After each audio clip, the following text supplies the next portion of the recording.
આજના નવા વિડીયોમાં તમારું હાર્દિક સ્વાગત છે. FIFA world cup 2026 America, Canada અને મેક્સિકોમાં રમાશે. 3 દેશો આ વખતે હોસ્ટ કરી રહ્યા છે ફિફા વર્લ્ડ કપ 2026. આ ફિફા વર્લ્ડ કપમાં 48 ટીમો રમશે, એટલે મેચો 64ની જગ્યાએ 107 મેચો રમાશે. જેમાં જો ફાઇનલ જેમ રમશે એ 8 મેચો રમશે, ત્યારે તે ચેમ્પિયન બનશે. 2002 પછી બ્રાઝિલ ચેમ્પિયન નથી બન્યું. એના પછી Spain, Germany, Italy, France, Argentina. Last time 2022માં કતરમાં રમાયેલા વર્લ્ડ કપમાં આર્જેન્ટિના ચેમ્પિયન બન્યું.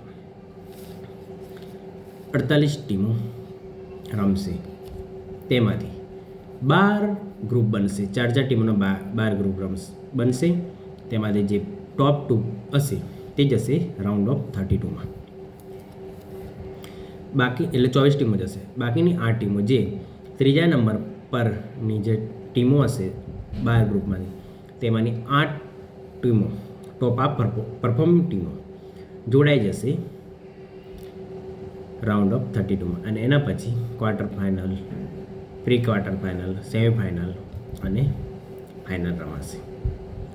જો તમને જાણકારી સારી લાગી હોય તો સ્પોર્ટ ગુજરાત ચેનલને સબસ્ક્રાઈબ કરો અને વિડીયોને લાઈક કરો અને વિડીયોને શેર કરો.